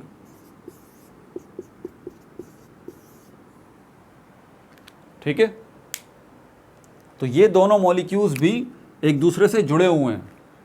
ठीक है, किस तरह से जुड़े हुए हैं? फोर्स ऑफ अट्रैक्शन की मदद से। फोर्स ऑफ अट्रैक्शन की मदद से। फोर्स ऑफ अट्रैक्शन ये जब भी लगा सकते हैं जब चार्ज हो, और चार्ज यहाँ पर किसके पास होगा? प्रोटॉन और इलेक्ट्रॉन्स के पास। प्रोटॉन और इलेक्ट्रॉन कहाँ हैं? इन तीनों एटम्स के अंदर प्रोटॉन और इलेक्ट्रॉन मौजूद हैं। प्रोटॉन और इलेक्ट्रॉन कहाँ हैं? इन तीनों एटम के अंदर प्रोटॉन और इलेक्ट्रॉन मौजूद हैं। ठीक है, अब ये मॉलिक्यूल इस पे फोर्स लगाएगा या ये मॉलिक्यूल इस पे फोर्स लगाएगा। ठीक है, यहाँ मैग्नीट्यूड की बात अगर करें तो हो सकता है कि यहाँ पॉजिटिव मैग्नीट्यूड ज़्यादा हो, यहाँ नेगेटिव मैग्नीट्यूड चार्ज की कम हो। अब मैं टोटल इलेक्ट्रॉन की बात कर रहा हूँ, टोटल इलेक्ट्रॉन, और मैं टोटल प्रोटॉन की बात कर रहा हूँ, टोटल प्रोटॉन। जो इस तीन एटम्स के टोटल इलेक्ट्रॉन है और जो इन तीन एटम्स के टोटल प्रोटॉन है, उनकी बात कर रहा हूँ। ठीक है, तो अगर कमी ज़्यादती होगी तो फिर क्या होगा? ये इसकी तरफ खींचा चला जाएगा। अगर ये जो है कमज़ोर होगा, इसका चार्ज कमज़ोर होगा, तो ये इसकी तरफ खींचा चला जाएगा। तो ये तो अनबैलेंस की बात हो गई, अनइक्वलिटी की बात हो गई। अब एक और तीसरा केस जो सबसे अहम है उसको देखते हैं हम। वो तीसरा केस कौन सा है? अगर तीन इलेक्ट्रॉन अगर हों तो यहाँ पर भी तीन इलेक्ट्रॉन, यहाँ पर भी तीन इलेक्ट्रॉन। याद रहे कि एक इलेक्ट्रॉन के ऊपर जितना चार्ज होता है उतना ही चार्ज प्रोटॉन के ऊपर भी होता है। ये बात याद रखिएगा, उतना ही चार्ज प्रोटॉन के ऊपर भी होता है। इसके ऊपर भी उतना ही चार्ज है, इसके ऊपर भी इतना ही चार्ज है। तो ये जो चार्ज बराबर बराबर है, सपोज करते हैं इसके ऊपर नंबर्स में ले लेते हैं, एक चार्ज इसके पास है, एक चार्ज इसके पास है, एक चार्ज इसके पास है, प्लस प्लस प्लस। एक चार्ज इसके पास है -1, एक दूसरा चार्ज इसके पास है -1 -1। तो यहाँ पर -1 -1 -1 तीन चार्ज हो गए, -3, और यहाँ पर क्या हो गया? +3। मैथमेटिक्स की ज़बान समझते हैं आप? बच्चों को भी पता है भाई, अगर ये -3 और +3 एक जगह पर आ जाएं तो क्या हो जाता है? Cancel, zero. इसका मतलब यहाँ पर जो नेट चार्ज निकलेगा, नेट चार्ज निकलेगा वो क्या होगा? वो ज़ीरो होगा, वो ज़ीरो हो जाएगा। समझ आ गई बात? तो अब इन केस को देख लेते हैं, H2O H2O, इन दो मॉलिक्यूल्स को देख लेते हैं। आपको पता है ये जो हाइड्रोजन के दो एटम हैं, इसमें से एक हाइड्रोजन के एटम को ले लें तो इस एक हाइड्रोजन के एटम के पास जो है वो इलेक्ट्रॉन कितने हैं? एक है। प्रोटॉन कितने हैं? एक है। दूसरा हाइड्रोजन का एटम जो है, इलेक्ट्रॉन कितने हैं? एक है, और प्रोटॉन कितने हैं? एक है। सही बात है। और इस ऑक्सीजन के एटम को ले लें आप, तो इलेक्ट्रॉन कितने हैं? 8 हैं, और प्रोटॉन कितने हैं? 8 हैं। इलेक्ट्रॉन पे कौन सा चार्ज होता है? नेगेटिव। प्रोटॉन पे कौन सा चार्ज होता है? पॉजिटिव। और यहाँ पर भी इलेक्ट्रॉन पे कौन सा चार्ज है? नेगेटिव। इस पे कौन सा है? पॉजिटिव। यहाँ पर इलेक्ट्रॉन पे नेगेटिव, और इस पे कौन सा है? पॉजिटिव। अब मैं कहा टोटल इलेक्ट्रॉन अगर इस मॉलिक्यूल के अगर हम देखें और टोटल प्रोटॉन देखें तो कितने हो गए? 1 1 और 8। इलेक्ट्रॉन जो है वो टोटल 10 हो गए, और इसी तरह 1 1 और 8 और प्रोटॉन जो हैं वो भी हो गए 10। तो इसके पास 10 इलेक्ट्रॉन 10 प्रोटॉन, इसके भी पास 10 इलेक्ट्रॉन 10 प्रोटॉन। सर क्या कर रहे हैं आप? अगर इसके पास 10 इलेक्ट्रॉन हैं और 10 ही प्रोटॉन हैं तो ये माइनस और ये प्लस, ये तो कैंसिल हो गया। यहाँ पर तो ज़ीरो चार्ज है। ज़ीरो चार्ज का मतलब कोई फोर्स ऑफ अट्रैक्शन है ही नहीं। और बिल्कुल यहाँ पर भी इस मॉलिक्यूल को देखें तो इसके पास भी कितने हैं? इलेक्ट्रॉन 10 हैं टोटल इलेक्ट्रॉन, और प्रोटॉन जो हैं वो भी 10 हैं। तो यहाँ पर भी नेट चार्ज क्या है? ज़ीरो। और अगर नेट चार्ज ज़ीरो हो चुका है तो फिर क्या होगा? फोर्स ऑफ अट्रैक्शन ये लगा ही नहीं सकते। ना ये मॉलिक्यूल इस पे लगा सकता है, ना ये मॉलिक्यूल इस पे लगा सकता है। तो फिर ये जुड़े हुए कैसे हैं? पहली बात तो ये जुड़े हुए कैसे हैं? मैंने आपको सारे केस बता दिए, बराबर वाले भी और डिफरेंस वाले भी। अब ज़रा डिफरेंस वाले सुन लें।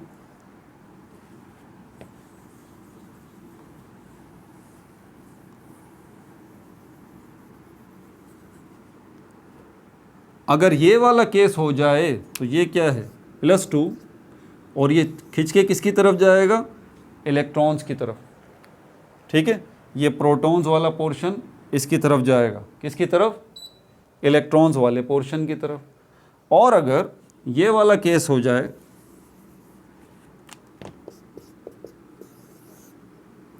तो ये इलेक्ट्रॉन्स वाला पोर्शन किसकी तरफ जाएगा, इन 3 प्रोटॉन्स की तरफ। अब चलते हैं हम यहाँ पर डाइपोल डाइपोल के कॉन्सेप्ट की तरफ। थक तो नहीं गए, थक गए भाई, आप तो वीडियो रोक भी सकते हैं। ठीक है, कोई बात अगर समझ में ना आई हो तो वीडियो बैक करके ज़रा दोबारा सुन लीजिए। अब आपको इंशाल्लाह कोई परेशानी नहीं होगी, आपको van der Waals forces, hydrogen bonding, सब कुछ समझ में आएगा। वैन डर वाल्स फोर्सेस क्या, वैन डर वाल्स फोर्सेस हैं, कौन सी फोर्सेस हैं, जो कि मॉलिक्यूल्स के दरमियान हैं, एटम्स के दरमियान नहीं है, याद रहे। अमंग मॉलिक्यूल्स, अमंग मॉलिक्यूल्स कौन सी फोर्सेस हैं ये, फोर्स ऑफ अट्रैक्शन है, force of attraction, force of attraction, force of attraction. अभी मैंने आपको बताया जब अनइक्वलिटी होगी तभी फोर्स ऑफ अट्रैक्शन जो है वो काम करेगी। अगर बराबरी हो जाएगी तो फोर्स ऑफ अट्रैक्शन काम नहीं करेगी। इलेक्ट्रॉन इलेक्ट्रॉन इलेक्ट्रॉन, यहाँ 3 हैं, प्रोटॉन प्रोटॉन, यहाँ 2 हैं, तो उसका नतीजा ये निकलेगा कि ये साइड इसकी तरफ अट्रैक्ट होगी, पॉजिटिव साइड इलेक्ट्रॉन्स की तरफ अट्रैक्ट होगी। ठीक है, तो ये अनइक्वलिटी होनी चाहिए। और अगर इक्वलिटी हो गई तो चार्ज ही 0 हो जाएगा भाई, चार्ज ही 0 हो जाएगा। 2 प्रोटॉन हैं, 2 इलेक्ट्रॉन हैं, नेट चार्ज 0, मतलब कोई फोर्स ऑफ अट्रैक्शन नहीं। फोर्स ऑफ अट्रैक्शन ही नहीं तो फिर मॉलिक्यूल जुड़े कैसे रहेंगे, फिर पानी कैसे मिलेगा हमें, कैसे जिएंगे, ज़मीन पर ज़िंदगी कैसे कायम रहेगी, ज़रा सोचिए इस बात को। तो अब यहाँ पर हम क्या कर रहे हैं, van der Waals forces part 2, among molecules, molecules के दरमियान मौजूद है ये। और ये डाइपोल, डाइपोल पहली टाइप हम देख रहे हैं, dipole dipole dipole interaction. Dipole dipole interaction. Di का मतलब क्या है 2, यहाँ पर भी डाई का मतलब क्या है 2। पोल का मतलब क्या है, पोल का मतलब क्या है, डाइपोल 2 पोल, डाइपोल 2 पोल, ये पोल क्या है। अब मैं आपको बताता हूँ, यहाँ पर इस पोल के कॉन्सेप्ट को भी समझ लीजिए, ये बड़ा आपको डिस्टर्ब करेगा लेकिन अभी अभी समझ लेंगे, बिल्कुल फ्रेश। आपने इतनी देर बाद सुनी है ना, ये भी सुन लीजिए इस पोल का कॉन्सेप्ट।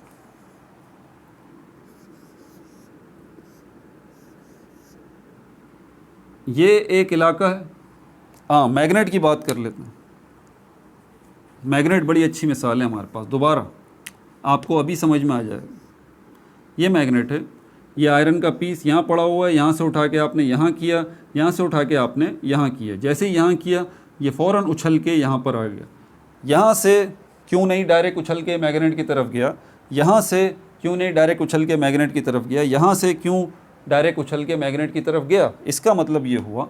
और जब आपने इस डिस्टेंस को देखा, इस डिस्टेंस को, तो ये डिस्टेंस सपोज करते हैं कि 2 सेंटीमीटर है, 2 सेंटीमीटर। यही 2 सेंटीमीटर का डिस्टेंस आपने इस मैग्नेट के हर तरफ देखा, 2 सेंटीमीटर 2 सेंटीमीटर। इसका मतलब सर्कुलर शेप में इस पूरे मैग्नेट के इर्द गिर्द जो है वो 2 सेंटीमीटर का एक अनदेखा स्पेस है, एक इनविजिबल स्पेस है, जिसमें ये इसकी फोर्स ऑफ अट्रैक्शन काम कर रही है। यहाँ पर मैग्नेट की फोर्स ऑफ अट्रैक्शन काम नहीं कर रही थी, यहाँ पर मैग्नेट की फोर्स ऑफ अट्रैक्शन काम नहीं कर रही थी, इतने डिस्टेंस से कर रही थी, इतने डिस्टेंस से कर रही थी, इतने से इतने से इतने से इतने से इतने से इतने से कर रही थी। ये सारे डिस्टेंसेस जो हैं वो 2 सेंटीमीटर के हैं और मैग्नेट के इर्द गिर्द हैं। बात समझ आ रही है आपको। तो ये पूरा का पूरा जो इलाका है, इनविजिबल इलाका है, यहाँ पर हम इसको नाम देते हैं फील्ड का। ये जो स्पेस फील्ड मैग्नेट की है, इसलिए मैग्नेटिक फील्ड। ठीक है। तो इस मैग्नेटिक फील्ड, इस मैग्नेटिक स्पेस, इनविजिबल स्पेस के अंदर क्या मौजूद है? Force of attraction. ये हद है इस मैग्नेट की, यहीं पर ये एक्ट कर रहा है, ठीक है। अब यहाँ पर डाईपोल, डाईपोल का कॉन्सेप्ट समझ लीजिए।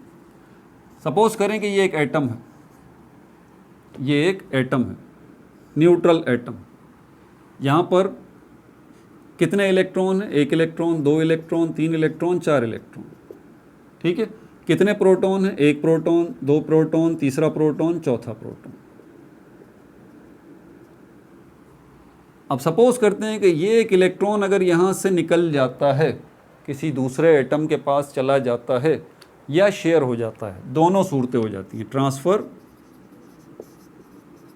या शेयर, दोनों सूरतें हो जाती हैं। या तो ये ट्रांसफ़र हो जाता है या ये इलेक्ट्रॉन शेयर हो जाता है। आपको पता है दोनों सूरतों में ये जो पहले इक्वलिटी थी, बराबरी थी कि जितने इलेक्ट्रॉन थे उतने ही प्रोटॉन थे, कोई शेयरिंग भी नहीं हुई थी, कोई ट्रांसफ़र भी नहीं हुआ था, इक्वलिटी हुई भी थी, ठीक है। तो इसका नतीजा क्या निकल रहा था? इस इक्वलिटी की वजह से zero charge, zero force of attraction. और जब ये इलेक्ट्रॉन निकल गया इस एटम के पास से या शेयर हो गया, दोनों सूरतों में अब जो है वो अनइक्वलिटी आ जाएगी। अब क्या होगा?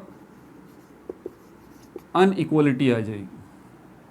क्या होगा कि इलेक्ट्रॉन या तो ट्रांसफ़र हो जाएगा, यहाँ से मैं गायब कर देता हूँ, चला ही गया, या शेयरिंग की सूरत में ये इलेक्ट्रॉन गया नहीं बल्कि ये इलेक्ट्रॉन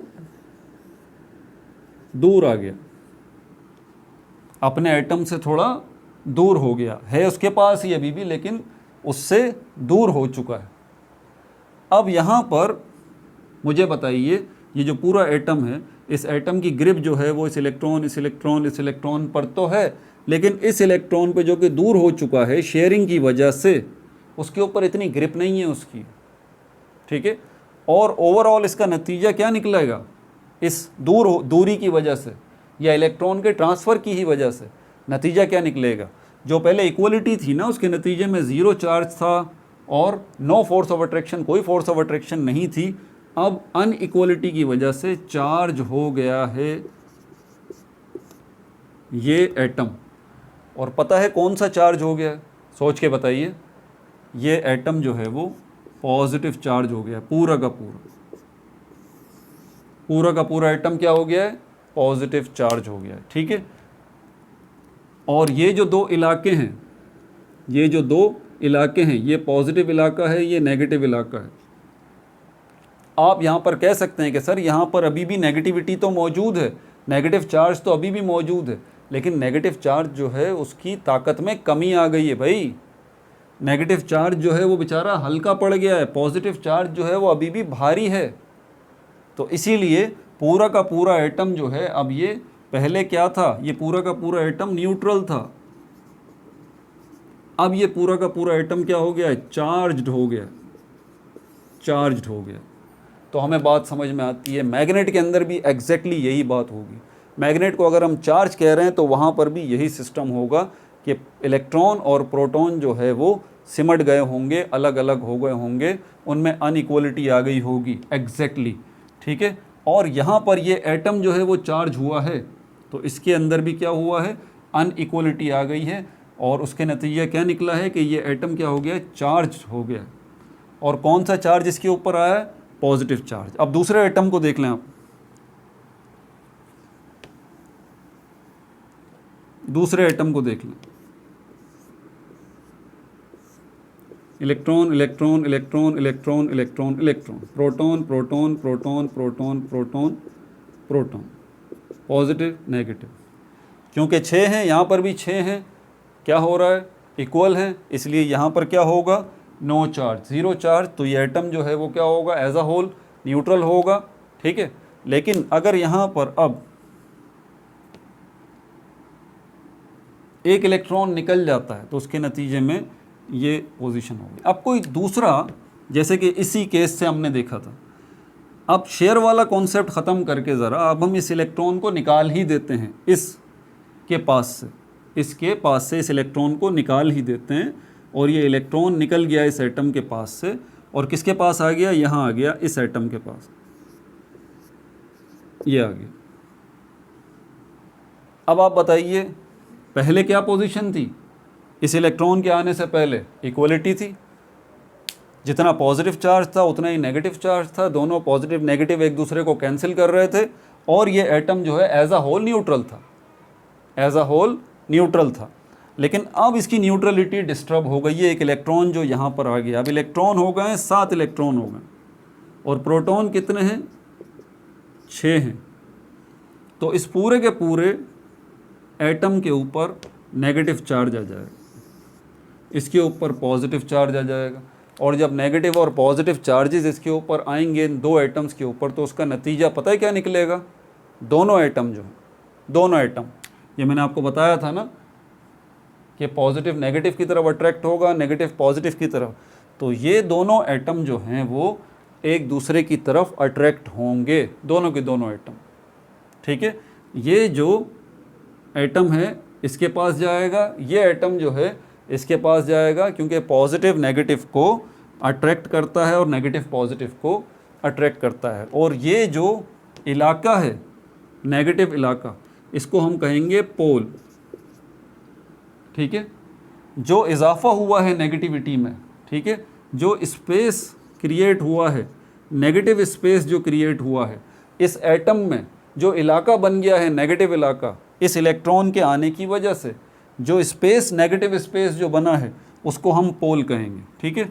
और अब यहाँ पर इस एटम के अंदर 2 पोल बन गए हैं, एक पॉजिटिव पोल और दूसरा नेगेटिव पोल।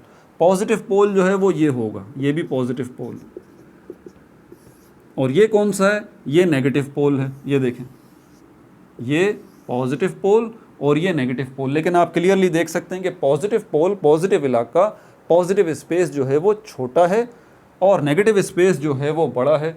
तो ये 2 स्पेसेस जो बन गए हैं, जिनको 2 इलाके जो बन गए हैं, जिनको हमने जो है वो पोल का नाम दिया है, तो 2 को क्या कहते हैं, डाई। इस तरह से ये बन गया डाई पोल एटम, डाई पोल एटम। समझ में आ गई बात, 2 पोल्स वाला, 2 स्पेसेस वाला एटम। और यकीन कीजिए कि ये बात को जहन में रखिएगा कि पोल जब ही बनते हैं जब अनइक्वलिटी होती है चार्जेस की, इक्वलिटी पे पोल नहीं बनते, बात जहन नशीन रखिएगा। तो ये हमारे पास नेगेटिव पोल और ये हमारे पास पॉजिटिव पोल। अब इस एटम की तरफ देखिए, क्या यहाँ पर पोल नहीं बने होंगे, बिल्कुल यहाँ पर भी 2 पोल बने होंगे।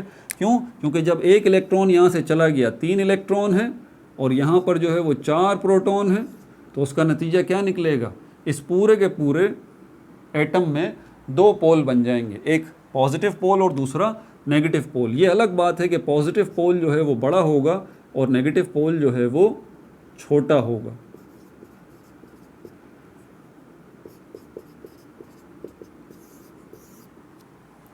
डायपोल। अब H2O के मॉलिक्यूल की तरफ चलते हैं। पोल का कॉन्सेप्ट क्लियर है, डाइपोल डाइपोल इंटरेक्शन, यही देखने जा रहे हैं ना कि H2O, एक H2O का मॉलिक्यूल दूसरे H2O के मॉलिक्यूल के साथ किस तरह जुड़ा हुआ है, किस तरह अटैच हुआ हुआ है। ज़रा इसको भी समझ लीजिए आप। और याद रहे ये वान डेर वाल्स फोर्सेस हैं, ठीक है, जो कि मॉलिक्यूल्स के दरमियान हैं, एटम्स के दरमियान नहीं है, इस बात को ध्यान में रखिएगा।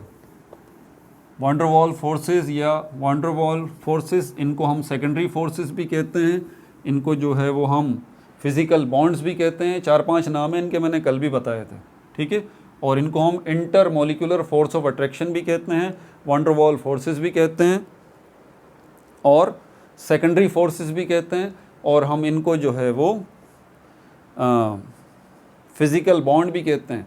और ये वान डेर वाल फोर्सेस जो हैं 3 किस्मों की होती हैं, जिसमें से पहली किस्म डाइपोल डाइपोल वाली, डाइपोल डाइपोल इंटरेक्शन हम देख रहे हैं। अब यहाँ पर H2O ये आ गया और दूसरा ये H2O, ये दूसरा भी आ गया, ठीक है। इसके अंदर भी पोल बने हुए हैं, पता है आपको। ये जो मॉलिक्यूल है ना H2O वाला, ये भी क्या है, डाइपोल है। और ये जो है ये भी क्या है, डाइपोल है। यानी कि इसके पास भी पॉजिटिविटी और नेगेटिविटी है, इसके पास भी दो पोल हैं, पॉजिटिव इलाका है और नेगेटिव इलाका है, और इस मॉलिक्यूल के पास भी पॉजिटिव इलाका है और नेगेटिव इलाका है। समझ में आ गई बात आपको? पॉजिटिव इलाका है और नेगेटिव इलाका है। इसी तरह अगर आप HCl हाइड्रोक्लोरिक एसिड को देखें, हाइड्रोक्लोरिक एसिड को HCl, ये भी डाईपोल है, ठीक है। इसके अंदर हाइड्रोजन अपना एक इलेक्ट्रॉन इसको क्लोरीन को दे ही देता है, ठीक है। और यहाँ पर भी यही सिचुएशन है HCl में। तो यहाँ पर भी ये भी डाईपोल है, ये पॉजिटिव ये नेगेटिव, ये पॉजिटिव ये नेगेटिव। ये अच्छी मिसाल है। H2O को छोड़ के हम ज़रा इसकी तरफ आते हैं। ये अच्छी मिसाल डाईपोल वाली, HCl वाली। अब क्या होगा कि ये HCl और HCl हाइड्रोक्लोरिक एसिड है ना, ठीक है। हाइड्रोक्लोरिक एसिड बेसिकली गैस है, लेकिन अभी हम एसिडिक फॉर्म में इसको देख रहे हैं, हाइड्रोक्लोरिक एसिड। अब ये हाइड्रोक्लोरिक एसिड जो मिले हैं, इनके दरमियान जो फोर्स ऑफ अट्रैक्शन जनरेट हुई है, जिसकी वजह से ये मॉलिक्यूल दूसरे मॉलिक्यूल से जुड़ गया। तो कब जुड़ेगा? जब पॉजिटिव नेगेटिव को अट्रैक्ट करेगा, नेगेटिव पॉजिटिव को अट्रैक्ट करेगा, ठीक है। तो इसका जो पॉजिटिव पोल है HCl का और इसका जो नेगेटिव पोल है, ये आपस में एक दूसरे की तरफ खींचेंगे, अट्रैक्ट होंगे और इनके दरमियान बॉन्ड बन जाएगा, जो कि डाईपोल डाईपोल इंटरेक्शन कहलाएगा। या फिर उसको आप क्या नाम देते हैं, वॉन डर वाल फोर्सेस क्रिएट हो जाएंगी, या सेकेंडरी बॉन्ड बन जाएगा, या फिजिकल बॉन्ड बन जाएगा, या सेकेंडरी फोर्सेस जो है वो जनरेट हो जाएंगी। अब इसको मैं उल्टा करता हूँ, ठीक है। HCl पॉजिटिव नेगेटिव, इसका नेगेटिव किनारा HCl, ये आपस में क्या करेंगे,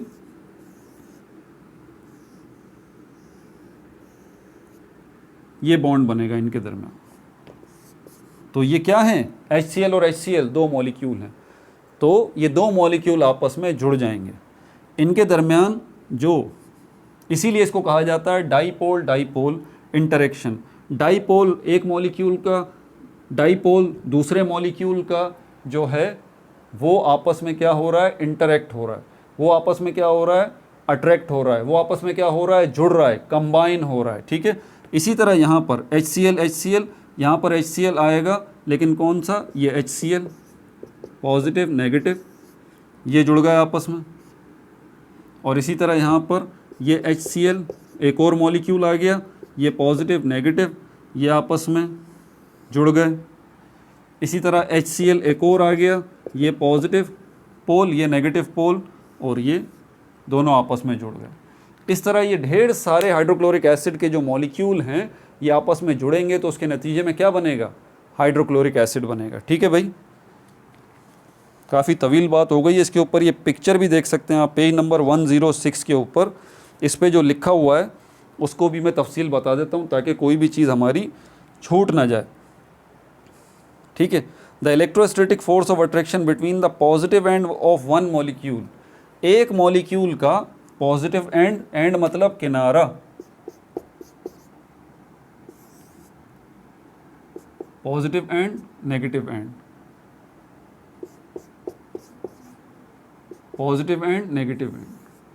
तो ये जो पॉजिटिव किनारा है इस मॉलिक्यूल का, ये नेगेटिव किनारा जो है इस HCl के मॉलिक्यूल का, ये वाला, और ये दूसरा जो HCl का मॉलिक्यूल है इसका जो पॉजिटिव किनारा है ये वाला, ये क्या होंगे, इनके दरमियान जो है वो फोर्स ऑफ अट्रैक्शन जनरेट हो जाएगी, जिसको हम डाईपोल डाईपोल इंटरेक्शन कहते हैं या डाईपोल डाईपोल फोर्स कहते हैं।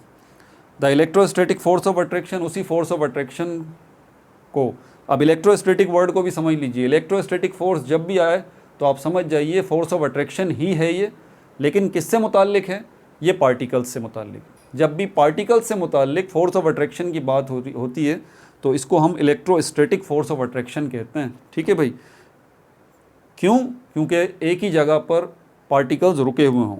The electrostatic force of attraction between the positive end of one polar molecule, अब ये पोलर मॉलिक्यूल है, याद रहे इसमें पोल बने हुए हैं, ठीक है। ये भी पोलर मॉलिक्यूल है, इसमें भी पोल बने हुए हैं, इसमें भी दो पोल हैं, इसमें भी दो पोल हैं, एक पोल पॉजिटिव है दूसरा पोल नेगेटिव है, इसमें भी एक पोल पॉजिटिव है दूसरा पोल नेगेटिव है। तो क्या है, the electrostatic force of attraction between the positive end of one polar molecule and the negative end of the other polar molecule are called dipole dipole interaction, ठीक है भाई। ये लिक्विड्स के हवाले से। और कौन कौन सी इंफॉर्मेशन इसके अंदर दी गई है? क्या हमारे पास कुछ मॉलिक्यूल्स जो हैं वो, क्या सारे वाटर, ये लिक्विड है ना हाइड्रोक्लोरिक एसिड, तो यहाँ पर ये बात की गई है कि हाइड्रोक्लोरिक एसिड लिक्विड है, क्या सारे लिक्विड्स के अंदर जो मॉलिक्यूल हैं सब पोलर मॉलिक्यूल होते हैं? क्या सब में डाइपोल होते हैं? नहीं, ऐसी बात नहीं है। बहुत सारे ऐसे हमारे पास लिक्विड्स भी हैं जो कि नॉन पोलर मॉलिक्यूल से मिलके बने हैं। ये इन्फॉर्मेशन अपने पास नोट कर लीजिए, ऊपर ही लिखा हुआ है ये, ठीक है। तो लिक्विड्स के अंदर दो किस्म के मॉलिक्यूल हो गए, पोलर मॉलिक्यूल और नॉन पोलर मॉलिक्यूल। अच्छा, उसके बाद फिर यहाँ पर आखिर में उसने परसेंटेज भी बताई है, आखिर में उसने परसेंटेज भी बताई है कि ये जो ताकत है इन सेकेंडरी फोर्सेस की, इन वान डेर वाल फोर्सेस की, इन फिज़िकल बॉन्ड्स की जो स्ट्रेंथ है, जो ताकत है, अगर हम इसको कंपेयर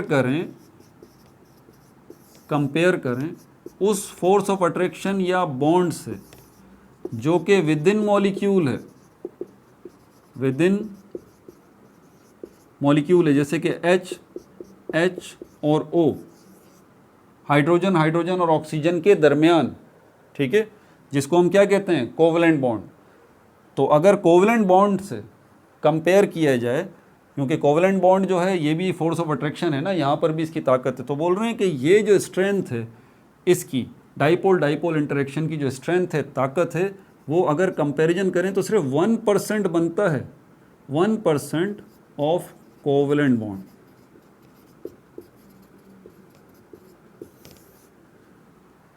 कोवलेंट बॉन्ड की ताकत का और इस डाइपोल डाइपोल इंटरेक्शन की ताकत का अगर आप कंपैरिजन करेंगे तो सिर्फ ये डाइपोल डाइपोल इंटरेक्शन जो है वो 1% ही ताकतवर हैं।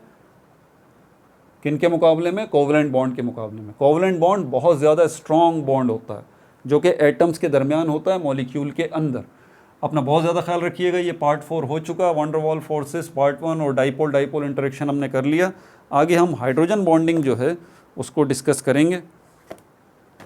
No like no subscribe, only share.